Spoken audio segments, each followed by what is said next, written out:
Biryani is my লোভ, মানে লাভ, মানে লোভ লাভ দুটোই। আসলে ছোটোবেলা থেকেই বিরিয়ানি দেখলে বা বিরিয়ানির কথা শুনলেই আমার জিভ দিয়ে টপ টপ করে জল পড়তো। বিয়ের আগে যখনই আমার হাতে একটু আধটু পয়সা আসতো তখনই আমি চলে যেতাম রেস্টুরেন্টে, আর রেস্টুরেন্টে গিয়ে গান্ডে পিণ্ডে চিকেন বিরিয়ানি মাটন বিরিয়ানি খেয়ে আসতাম। কিন্তু যবে থেকে আমি আংশিকভাবে ভেজিটেরিয়ান হয়ে গেছি তবে থেকে আর আমি চিকেন মাটন খাই না বা বাইরের বিরিয়ানিও খাই না।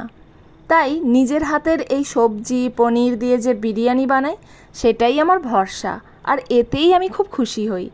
আর আমি আংশিকভাবে ভেজিটেরিয়ান এই কারণে বললাম, কারণ আমি আদা রসুন পেঁয়াজ খাই, আর আমাদের পশ্চিমবঙ্গে পেঁয়াজ রসুনটাকে ননভেজ হিসেবেই ধরা হয়।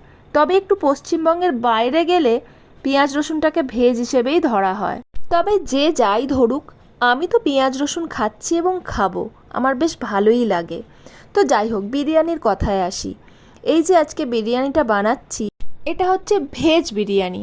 মানে অনেকে বলবে ভেজ আবার বিরিয়ানি হয় নাকি, এটা তো পোলাও, কিন্তু না, এটা বিরিয়ানি। চিকেন বিরিয়ানির সঙ্গে এটার একটাই পার্থক্য, এতে চিকেন নেই, বাদবাকি মশলাপাতি সবই ইউজ করেছি। এতে সব রকমের সবজি দিয়েছি, যেমন গাজর, ক্যাপসিকাম, আলু, তো আরও অনেক রকম দেয়া যায়, ও হ্যাঁ, ফুলকপিও দিয়েছি। তো মোটামুটি যা যা সবজি থাকে যেগুলো বিরিয়ানিতে গেলে টেস্টি হয়, সেরকম সব রকমই সবজি আমি দিই, আজকেও তাই করেছি। আর বিরিয়ানিতে যে সুন্দর গন্ধটা আসে, যে স্পেশাল একটা আতর এবং বিরিয়ানি ফ্লেভার, সেগুলোও আমি এতে ইউজ করেছি। ওটা না ইউজ করলে আমার তো মনে হয় না ঠিক বিরিয়ানি বিরিয়ানি হয়েছে বলে। তো যাই হোক, আমার বিরিয়ানি তো রেডি হয়ে গেছে, এবার আমি আমার ছেলেদের খেতে দেব। আপনাদের কার কার বিরিয়ানি ভালো লাগে তারা অবশ্যই কমেন্ট করে জানাবেন।